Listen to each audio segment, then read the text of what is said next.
السلام عليكم. اليوم جبت لكم واحد الفكرة رائعة للفطور ولا للعشاء، بلا دجاج بلا لحم، لكن بنتها بنة.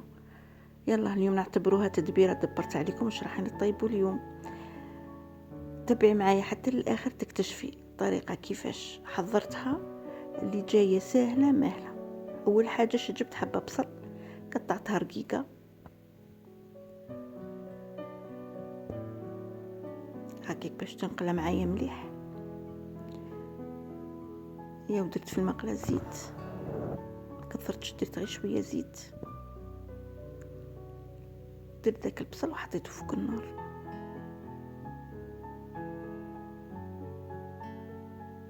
وبديت نقلب فيه باه ما يحرقش من جهه ويقعد تخضر من جهه، ماشي دائما خطره على خطره، حتى كما كتشوفي كما هكاك يحمر. نجيبو ونحطو فيها ميكسور،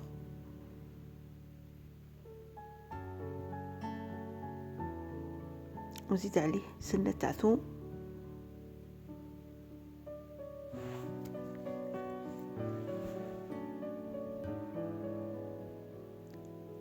زيد عليه ثانيك مغرف تاع موتارد، مغرف صغيره تاع قهوه موتارد،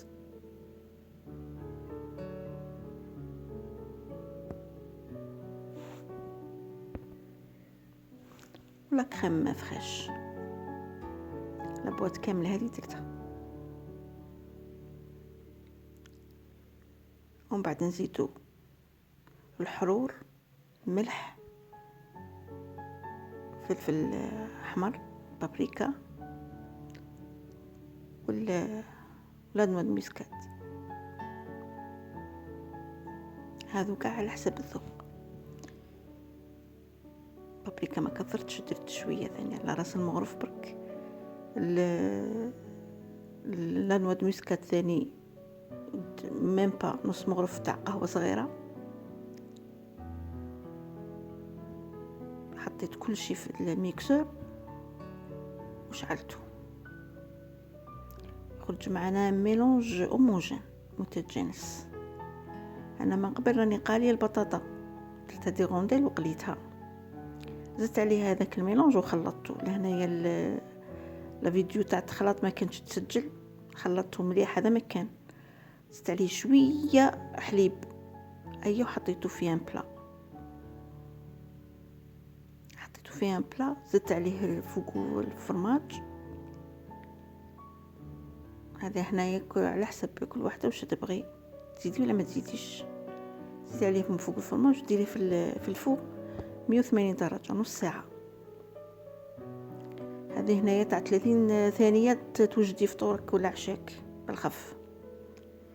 ايوا كيما راكي تشوفي خرج بنتو وحدها اونيك. ما زلت ما هذه لا بروميير فوا، انا لا بروميير فوا ندير هذا الكراتان بنتو وحدها، لا بروميير فوا نذوقها. جربتوا معاكم هذا الكراتان، جيسبر كو يعجبكم، وتخبروني في التعليقات. وعلى بروشان ان شاء الله.